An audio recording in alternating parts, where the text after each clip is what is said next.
Today, we're putting on our detective hats.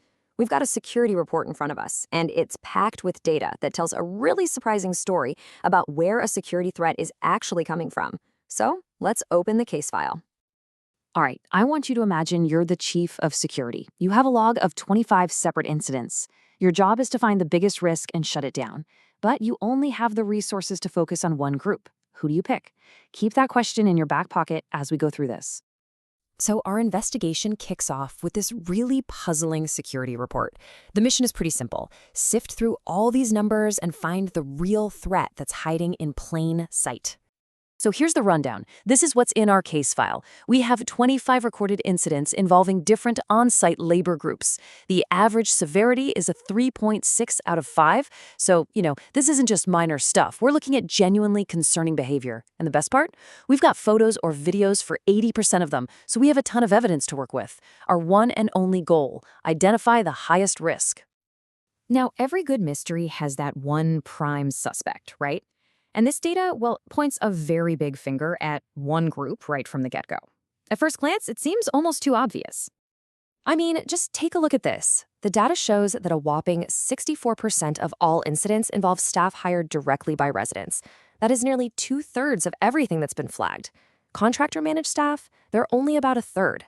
The numbers seem to be screaming a pretty clear story here. And if we zoom in even closer, one group just pops right off the page. Resident-hired housekeeping staff. They're involved in 32% of all incidents. That is the biggest single slice of this pie by far. If you're just playing the numbers game, they are, without a doubt, suspect number one. So we just focus on the housekeeping staff, right? Job done? Well, this is where our little detective story takes a turn. Because, as we all know, the loudest clue is almost never the right one. This is exactly where the plot thickens. Any good detective knows you have to look past the obvious clues. The sheer number of incidents, that's only half the story. Okay, now this is where things get really, really interesting. Look at the slide. On the left, we have our high-volume group, resident-hired staff, with 16 incidents, just like we saw. But look at the right. The group with the highest average severity. That's actually the contractor supervisors. So they might have fewer incidents, but when something does happen, it's rated as way more serious. But you gotta ask, is this difference in severity a real clue, or is it just random noise in the data? To find out, we ran a standard statistical test. It's called an ANOVA, just to see if this difference was actually meaningful. And here's the first big twist in our case. The test came back and basically told us there's no statistically significant difference in severity between any of the groups. On paper, they all look exactly the same. So it felt like the trail went cold. But did it really? This is that moment where a good detective completely changes the question. If asking who isn't getting us anywhere, maybe we should be asking what. What specific behaviors are the real indicators of risk? To figure this out, we used a pretty cool technique called factor analysis. The easiest way to think about it is like a criminal profiler, but for data. It digs through all the little details and finds hidden patterns, these little clusters of behavior. And what it found was fascinating. It uncovered 3 distinct behavioral profiles. First, you've got passive scouting. That's kind of like basic intelligence gathering, scanning the perimeter, being aware of cameras. Then there's overt agitation.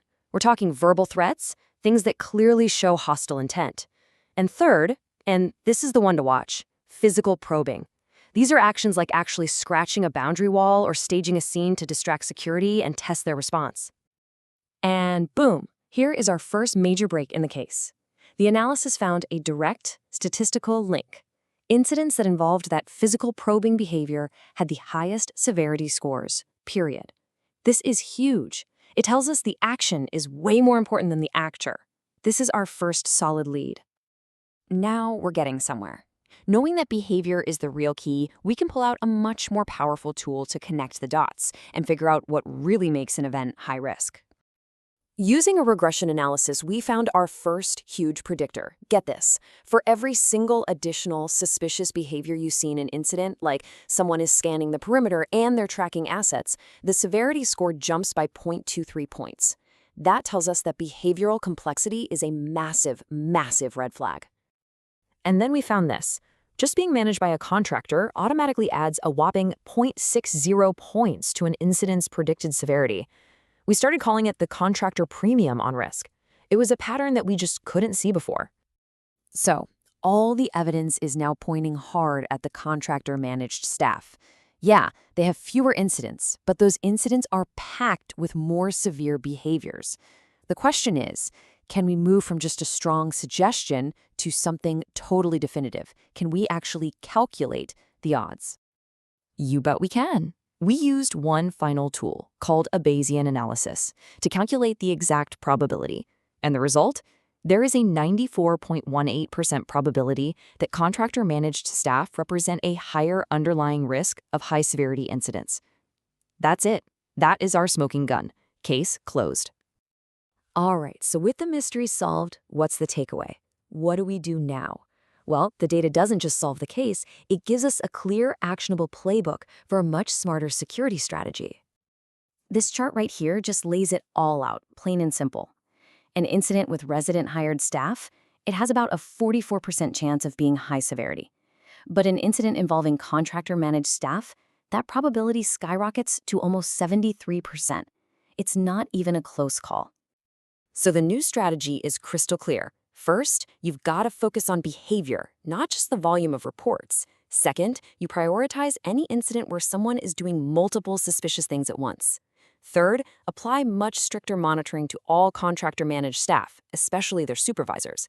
And finally, you train your security teams to spot those physical probing behaviors and treat them as an immediate, high-priority threat.